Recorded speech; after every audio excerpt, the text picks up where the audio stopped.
सुखदेव जी से कहने लगे, महामुनि, शिव जी ने कामदेव को जिस प्रकार वश किया था, अब वह भी कथा सुनाने की कृपा करें।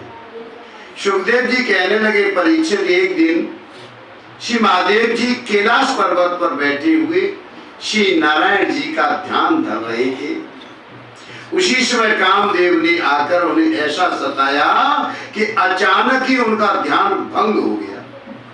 उस समय जब उन्होंने क्रोध करके अपने तीसरे नेत्र को खोलकर कामदेव पर दृष्टि डाली और वही जल करके भस्म हो गया। कामदेव की पत्नी रति दुख से व्याकुल हो विलाप करने लगी। भगवान शंकर ने दयालु होकर उसने कहा, हे रति, तू चिंतित मत हो। द्वापर युग में जब कृष्ण अवतार होगा तब तेरा पति रुक्मिणी के घरों में उत्पन्न होकर शंभुरासुर के घर पहुंचेगा। यह सुनकर रति मायावती नाम से रसोई पकाने वाली का रूप बना करके उस दैत्य के घर जाकर रसोई बनाने का कार्य करने लगी। उस समय उपरांत रुक्मिणी के गर्भ से कामदेव के जन्म लिया।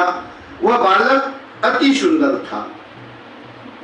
जब राजा उग्रसेन और वसुदेव ने ज्योतिषियों और पंडितों को बुलाकर उसके ग्रह दिखवाए, उन्होंने यह उत्तर दिया कि यह बालक रूप गुणता बल में श्री श्याम सुंदर के ही समान होगा।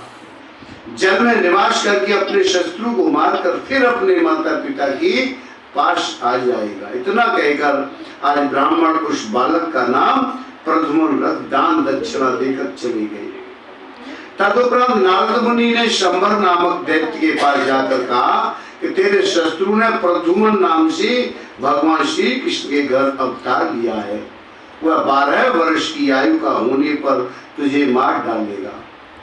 जब इतना कहकर नारद ब्रह्मलोक को चले गए तो शंबर ने यह विचार किया कि यदि मैं अभी प्रद्युम्न को उठाकर समुद्र में फेंक दूं तो मेरी चिंता दूर हो जाएगी।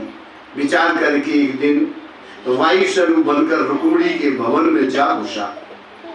18 दिन की अवस्था वाले प्रद्युम्न को उठा ले गया। जब रुक्मिणी ने बालक को शैया पर नहीं देखा तो रोने लगी। शंबरासुर प्रद्युम्न को ले जाकर समुद्र में डाल आया। वहां एक मछली से निकल गई और 3 वर्ष तक वह मछली के पेट में ही पलता रहा। तदुपरांत एक केवट ने उस मछली को पकड़ लिया और उसे शंबरासुर के पास ले पहुंचा।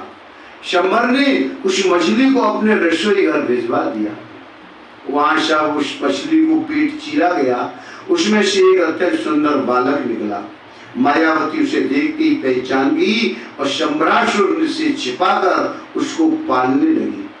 कुछ दिनों बाद जब शंबरासुर की दृष्टि उस पर पड़ी तो उससे उस बालक की सुंदरता का मुग्ध होकर मायावती से कहा कि तू इसका अच्छी तरह पालन पोषण। और उन्हीं दिनों नारद जी ने मायावती के पास पहुंचकर उसे बता दिया कि यह बालक तेरा पति कामदेव है। इसके माता पिता द्वारकावासी रुक्मिणी और कृष्ण है। इसे शंबर ने चुराकर समुद्र में डाल दिया था, परंतु श्री शिव जी की कृपा से ये तेरे पास आ पहुंचा है। शंबरासुर को मारकर तुझे द्वारका ले जाएगा। ये सुनकर मायावती को अत्यंत प्रसन्नता हुई। उस बालक के प्रति पति भाव रखकर उसका बड़े प्रेम से पालन पोषण करने लगी। जब प्रद्युम्न 9 वर्ष का हुआ, कुछ सांसारिक बातों को समझने लगा। एक दिन वह मायावती को कटाक्ष करते हुए कहने लगा, माता, तुम मेरी माता होकर मुझे पति भाव से क्यों देखती हो? सुनकर रति मुस्कुराते हुए उत्तर दिया, प्रिय, मैं तुम्हारी पत्नी रति हूँ। इतना कहकर उस प्रद्युम्न को सब हाल कह सुनाया। उसने प्रद्युम्न मायावती को अपनी पत्नी जानकर शंबरासुर को अपना शत्रु मानने लगा। एक दिन रति मायावती ने उससे इस प्रकार कहा, हे स्वामी, ये शंबर दैत्य माया युद्ध बहुत जानता है, इसलिए तुम्हें भी ये उचित है कि तुम उसको मारने के लिए मुझसे सब विद्या सीख लो। प्रद्युम्न ने इस बात को स्वीकार कर लिया। मायावती ने उसको 12 वर्ष की अवस्था तक उसे सब विद्याएं सिखा। एक दिन खेलता हुआ शंबरासुर की सभा में पहुंच गया। देखकर शंबर ने किसी से कहा कि मैंने इस बालक को अपने पुत्र के समान पाला है। यह सुनकर प्रद्युम्न ने अत्यंत क्रोधित होकर कहा, अरे शंबर, तू मुझे अपना पुत्र मत समझ, मैं तेरा शत्रु हूं। तू मुझसे युद्ध करके अपनी शक्ति को देख ले। सुनकर शंबर ने हंसते हुए कहा, देखो, जिसे मैंने दूध पिलाकर पाला है वह मेरे लिए दूसरा प्रद्युम्न बन रहा है। फिर उसने प्रद्युम्न से कहा, बालक, क्या तेरी मृत्यु निकट पहुंच गई है? तू मुझसे इस बातें कर रहा है? प्रद्युम्न ने उत्तर दिया, रे दुष्ट, मैं ही प्रद्युम्न हूँ। तूने मेरे प्राण लेने चाहिए थे, परंतु भगवान श्री नारायण जी की कृपा से मैं तुझसे अपना बदला चुकाने के लिए आ गया हूँ। सुनकर शंबरासुर अत्यंत क्रोध करके हाथ में गदा उठा करके ललकारता हुआ इस प्रकार कहने लगा, अरे देखे, अब तेरे प्राण कौन बचाएगा? इतना कहकर शंबरासुर ने जो ही गदा चलाई, तो ही प्रद्युम्न ने उसे अपनी गदा मारकर गिरा दिया। देखकर शंबरासुर ने अग्नि बाण छोड़ा, उसे प्रद्युम्न ने जल बाण चलाकर बुझा दिया।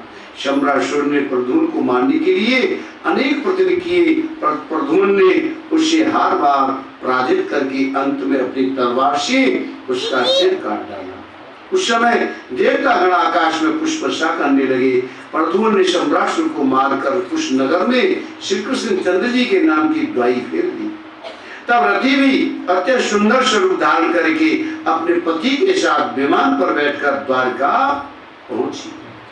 जिस समय दोनों रुक्मिणी के भवन में विमान से उतरकर जा खड़े हुए, उस समय वे स्त्रियां जिनका विवाह श्री कृष्ण जी के साथ प्रद्युम्न के जन्म के बाद हुआ था, प्रद्युम्न को नहीं पहचान सकी। जब प्रद्युम्न ने उनसे पूछा कि हमारे माता पिता कहाँ हैं, तो सबको बड़ा अचरज हुआ। उन्होंने प्रद्युम्न के बच्चे स्थल पर भ्रमणता नहीं देखी, उन्हें ज्ञान नहीं हुआ ये श्री कृष्ण के अतिरिक्त और कोई अन्य पुरुष है। उस समय प्रद्युम्न के मुख को देख करके रुक्मिणी ने अन्य स्त्रियों से कहा कि उस स्त्री के धन्य भाग है जिसने इस बालक को जन्म दिया है। स्त्री भी इसी के समान सुंदर है। यदि आज मेरा पुत्र जीवित होता तो यह भी इतना ही बड़ा होता। सोचकर रुक्मिणी ने प्रद्युम्न से पूछा, रे बालक, तुम्हारे माता पिता का क्या नाम है? इतना कहते कहते रुक्मिणी के स्तनों से दूध बहने लगा और बायां नेत्र फड़कने लगा। उन्हें मन में विश्वास हो गया कि मेरा पुत्र है, परंतु पति की आज्ञा के बिना उसे गोद में लेने का साहस नहीं हुआ। उसी समय वहां भगवान श्री कृष्ण भी आ पहुंचे। तदुपरांत नारद जी ने वहां आकर सब हाल कह सुनाया और समय रुक्मिणी ने अत्यंत प्रेम मगन हो दौड़ करके प्रद्युम्न को अपने हृदय से लगा लिया और बार बार उसका मुख एवं मस्तक चूमने लगी। उस समय उन्हें जो प्रसन्नता हुई उसका वर्णन नहीं किया जा सकता। फिर एक दिन शुभ मुहूर्त के वसुदेव जी ने बड़ी धूमधाम से प्रद्युम्न का विवाह रति के साथ कर दिया। बोलिए श्री कृष्ण भगवान की।